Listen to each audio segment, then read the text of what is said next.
Salut, c'est Claire, bienvenue sur la côte ouest. Je suis venue à la rencontre d'Anne qui va nous montrer un truc qui m'intrigue depuis longtemps. Je vous laisse deviner ce que ça peut être. Bonjour, je suis Anne. Je vais vous montrer aujourd'hui comment utiliser de l'aloe vera frais et comment prélever le gel dans les bonnes conditions. Donc c'est une plante super intéressante, aussi bien pour un usage externe sur la peau que pour un usage interne.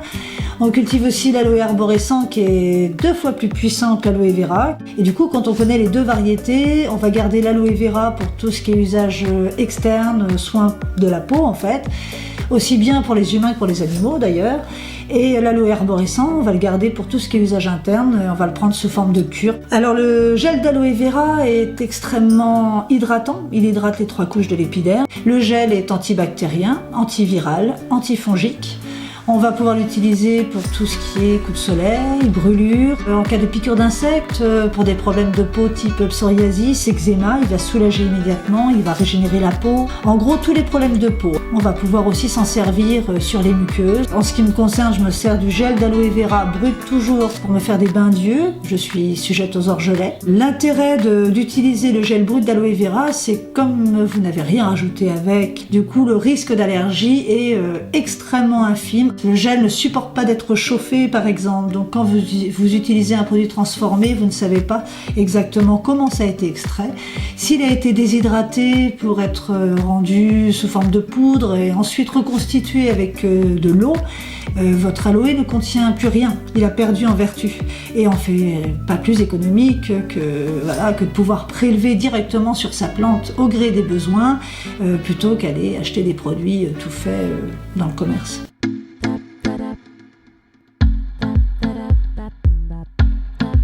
Quand on a un plant d'aloe vera sous le coude et qu'on a besoin d'un petit peu de gel, on n'a pas besoin de couper des feuilles entières. On peut se permettre de couper un morceau de feuille sur le plant. On prend toujours sur les feuilles qui sont les plus à l'extérieur, puisque ce sont les plus anciennes, et la feuille s'auto-cicatrise. Ces feuilles-là, qui sont les plus à l'extérieur, finiront de toute façon par jaunir, par sécher, par se vider de leur gel. Elles fanent au profit des jeunes feuilles. Il faut bien que le plant se régénère, donc pas de scrupule à les utiliser. Il faut se munir d'un couteau propre et fin qui coupe bien. Si on a besoin d'un petit peu, on va couper juste une tranche. Une fois qu'on a enlevé les épines, on va peler la partie plate en prenant la précaution de laisser toujours un petit peu de gel sur la peau qu'on enlève, de manière à pouvoir enlever ce qu'on appelle l'aloïne, qui est une substance jaune, très facilement reconnaissable, qui est toujours entre la peau et le gel. Sur tout le pourtour de la feuille. On prendra ensuite la précaution de rincer ce gel, soit sous l'eau courante, soit dans un bol d'eau. On va pouvoir appliquer très facilement sur la partie à soigner. On peut aussi avoir besoin de plus de gel. On va prélever ce gel et le mixer par à coup pour ne jamais faire chauffer votre gel et ne pas perdre en vertu.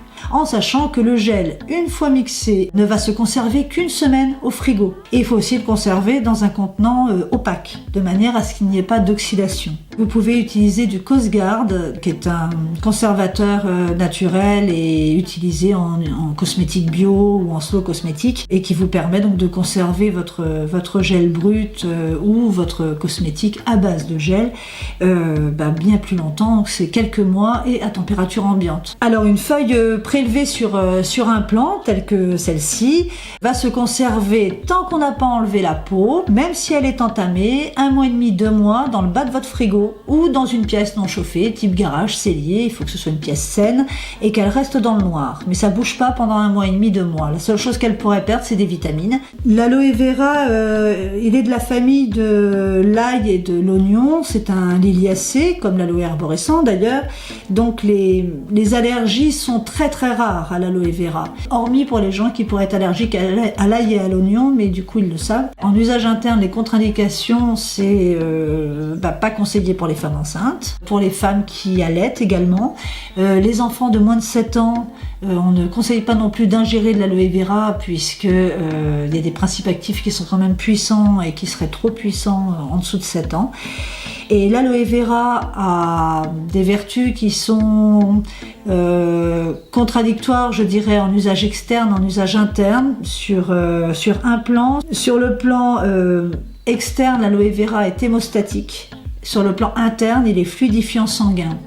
Donc pour toutes les personnes qui prennent des anticoagulants, il faut se rapprocher d'un naturopathe pour savoir comment et quelle posologie adapter et appliquer quand on veut profiter des bienfaits de l'aloe vera en interne. Un de nos objectifs dans la perspective du zéro déchet ou de moins de déchets, ce serait de pouvoir supprimer nos pots en plastique et d'utiliser des pots qui soient biodégradables, respectueux de l'environnement au quotidien.